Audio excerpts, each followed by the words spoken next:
مردم به دوزخ با رویش چی فرو میکنن؟ با رویش به دوزخ مردم پرداخته میشه. چی سبب اساسیه که مردم به دوزخ پرداخته میشه؟ این حاصله یعنی زبانشون. این وهابی هست، این یهودی هست، این حرام است، این حلال است. هر یک سخنی که میگه جوابداری داره.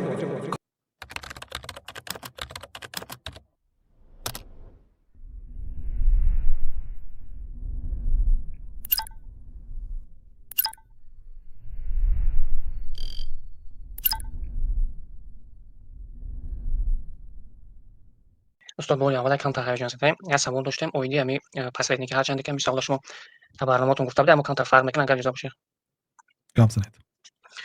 استاد ما در همه روسیه کار میکنیم من خودم یک پس کار میکنم کارای فیلم میگیرم طریقی договор مثلا که با IP میگیرم خودم که شهروندی روسیه ندارم یا برادر دیگه دارم برادر خود مثلا دیگه که مثلا 10% مثلا همین پلی اوبشن میگیریم مثلا از اون تو او خودش 6% نداره مثلا 4% خرج میکنه او روزش نگه استاد انا با خاطر فیلم که doговор کردیم استاد بکی مثلا هر کارگر یک میلیون هم کارگر $80 مثلا میدیم استاد فیلم روزش نگه ما خودم استاد اثر همون مثلا 8-10% مثلا به غاز IP پوک میگرفتم کار میکنیم همین چند طرف استاد بعد برادر گفتن که همین سوم مقصد که حرام ایت مثلا ممکن است کار میکنی و من بس کردم استاد با چند تا پیش همین فیلم مثلا فایرون کردم گفتم کار میگیریم گفتن که مثلا بو کار مثلا سر کنیم همین آدمو مثلا تجام که مثلا تو که آدم میاری با کار جواب میگوی چی میکنی تمام همین آدمو کار بکنم استاد انا ما وقتی گفتم برادر گفتن که حرامه من گفتم که خیلی حرام باشه الله خیر ما رو بخشه من دیگه نمیکنم کار گفتم مثلا که توبه کردم استاد انا باز خیلی شدم استاد من در حیران بودم که استاد من باید چیکار کنم در همین حالت نکنم دیگه واپس استاد که در حیران شدم مثلا در جواب تو بهتر میشه شما خب اصل در خرید و فروش حلال است. الله تعالی میگه که احل الله البیع و حرم الربا. الله تعالی خرید و فروش رو حلال کرد. اینم خرید و فروش است. یعنی کار میخرید در بالاش حقتون میمونید میفروشید. این اصل خرید و فروش است. این حلال است. و حرم الربا. الله تعالی ربا رو حرام کرد. صریح در سوره بقره است.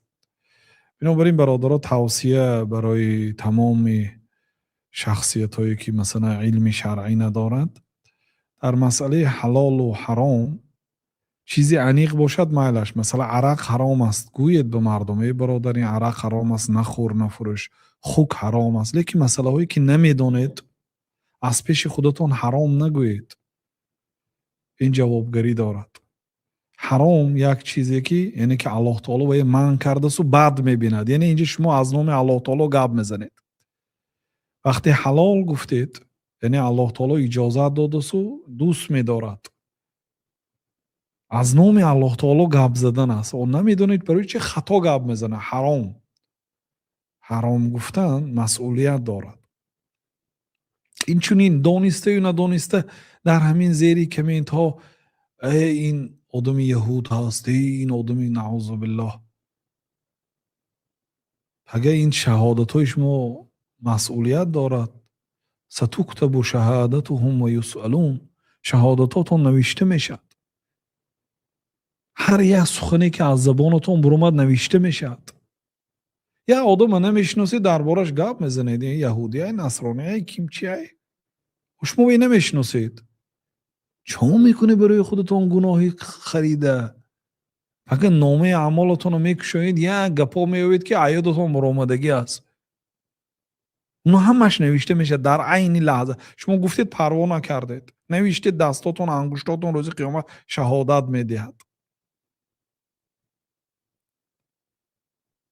کاری که برای فایده خودتون است از پی همون کار شوید از گفتن سخنهای حرام دروغ تهمت خودداری کنید برای فایده خودتون است وقتی که حضرت معاذ گفت که یا رسول الله صلی الله علیه وسلم برای من عملی را راهنمایی کنید که مرا به جنت درآورد و از دوزخ دور کند پیامبر علیه السلام 5 رکن اولی اسلام گفتن بعد توصیه دادن برای نماز تهجد و روزه نافله و صدقه های نافله و بعد با یک 3-4 عمل دیگر که از قله های بلند اسلام از وای های بیان کردن بعد در آخرش یک جمله گفتن الا ادلک علی ملاک ذلك کله یک راهنمایی نکنم تو رو به یک کاری که همینه در بر میگیرد گفت آره راهنمایی کنید بعد از نوگی زبانشان قپیدن و گفتن که امسک علیک هذا همین نگاه دار همین زبان نگاه دار. ثانی گفت که یا رسول الله، حالا ما روز قیامت از همین سخنهایی که زبان ها ما تلفظ میکند هم پرسیده میشیم. یعنی این هم مالی حساب و کتاب دارد. مثلا که ثکیلت که امک، تو موریو مادرت به بچه ماند.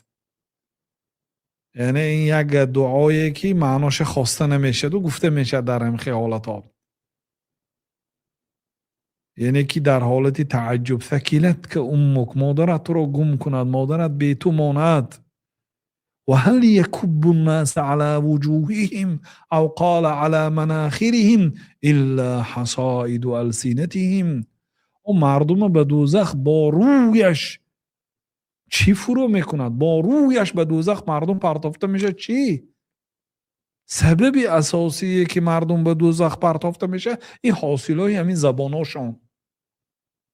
هی این وهابی هست، هی این یهودی هست، هی این حرام است، این حلال است. هم هر یک سخنی که میگه جوابگری دارد. کاری که برای خودتان مهم نیست زبان نگاه دارید، کم گپ شوید برادرها. مگرم گپی که گفتنش حتمی از واجب است. من حسن اسلام المرء ترکه ما لا یعنی. از زیباگی اسلام مرد است اینکه یک کار و عمل و سخنی که برای او فایده ندارد ترک کند. همین کار برای شما معنی ندارد، فایده ندارد، ترک کنید. بنابراین برادرها، از جمله از نام شریعت به علم گپ زدن احتیاط کنید. چه میکنه؟ علم داشته بانه علمدارا هزارها همکورس‌های دانشجوهای داملاهای علمدارا هستند. در اون خب گشتیان. اون برای اونا رسانیدن واجب است.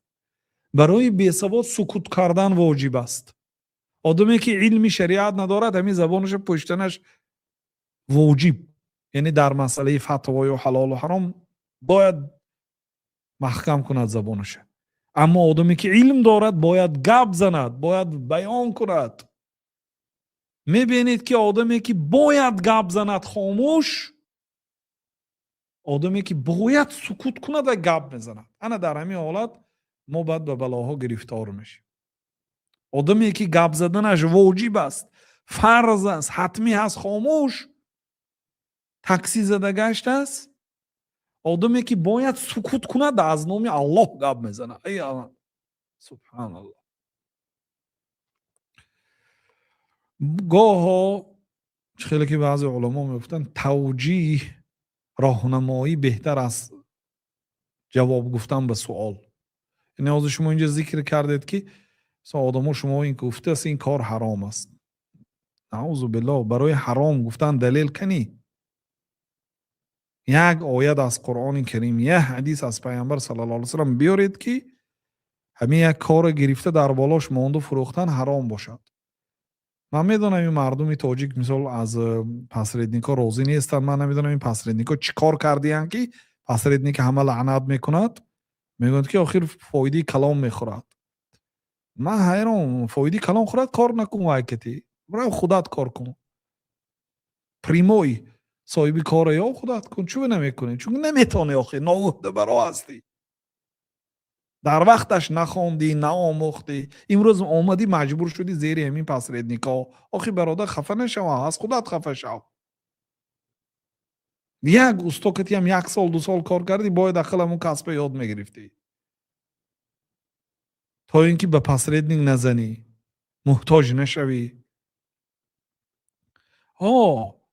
مثلا بعضی نمودی دلال ها را پیامبر صلی الله علیه و سلم منع کردن که دلال گفتن که آمده دلال ها بیرونی بازار رو میبر آمدن دهقان هایی که از دیهات، از بادیه ها کشت و کار کرده است، حاصلش گرفته است، میوه هست، سبزوات هست، به بازار آورده است. به بازار در آمدن به اجازت نمیدادن.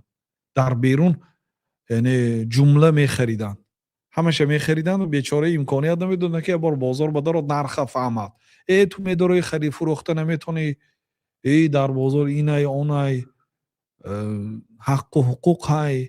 گفته بیچاره کمبغل، دهقان، دیهاتی، یه شهری ها میترساندن. از بیرون بارش مجبوران ترسانده خریده میگیرن ارزان به، بعد برآورده در بالاش مونده میفروشه. این کار پیامبر صلی الله علیه و آله نهی کردن. بگذار و آدم درات بازار به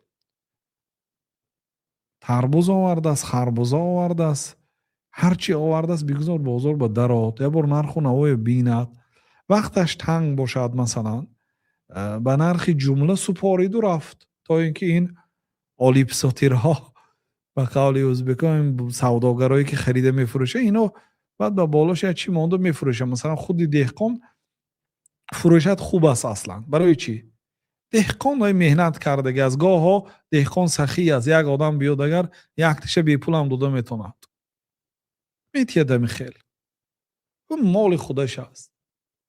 اما آدمی که خریده است همشه پول که حساب میکنه، من اینو به 3 سامان خریدم باید به 4 سامان فروشم اقلا. برای همین پیامبر صلی الله علیه و آله که برآمده و مجبور کرده باروش نخرید، پیشواز نگیریتون دیهاتی ها را بگذار اونا دار. لیکن خودش خواهش خودش که دی فروشت هیچ کام نداره، حق دارد فروخت و رفت. همین نمودش، همین نمودی دلالی منع است. لیکن اگر روزگیش که دی بازار را دید نرخ و نوای دانسته ایستاده فروشد هیچ گپی ندارد.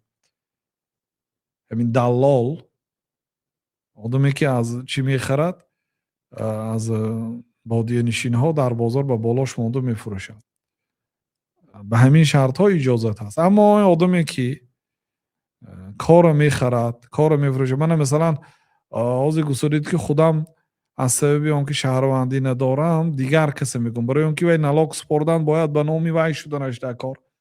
این دلالت ند که هر یک آدم این کار کرده نمیتوند. اگر همین کار همین هم نکند، اگر این ها هم جای کار نیست، میگیرد مثال یک آدمی میتونستگی میگیرد با مردمش کار کردی تعمیم میکنه. به هر حال اگه انصاف کنید در بالاش بماندن تا اینکه این مردم بهم یک چی کار کنن. اینها همین خواتریشون همین که اینو بسیار میخورد کار نکرده میگن. من یگان پسردین که دی شیناس هم نیستم، نعوذ بالله میگن که پسردین دیگه پول میگیری طرفی به میگه شریعت است. من ممکن این شب وفات میکنم، من بیزار هستم از پولی اونا. حرام باشد حرام گفتن در کار. پس ریدنی که طرفش میگیری و چی طرفش میگیری؟ اون چیزی که حلال است حلال است. لیکن اگر وای حقتون ندیهد، پول روز کند، وقت مهلت عرقتون خشک شود و پول نتیاد، پول گرفتگی فریب کند، انا این دیگه گپ است. لیکن کار را به مثلا $10 خرید به شما به $8 فروخت، $2 کار کرده است از هر یک کارگر، اصل حلال است. چخیل من حرام گویم؟ دلیل بی دلیل ممکن نیست حرام گفتم. کسی که اگر معقول نیست برایش همین خیلی کارو نکنید اون با همون گپ آخه یک گپ یک خیل است. بله استاد همینجا گفتید که برای مثال یک کار را $10 گرفتگی $8 میفروشد، حتما باید به نفرای کارگر بگه که همین کار ما 10 گرفتگی. من همین چیزا مثلا $1 به اخیتای آوردم $100 رو میفروشم، این حق دارم من. نخر معقول نباشد میگه داملا تو طرفی خرسی یا طرفی مایی. شریعت برادرها ما حق نداریم از پیش خودمون اون چیز حلال یا حرام گویم. شریعت نگفته از در یگانجا که 10% مان یا 3% مان.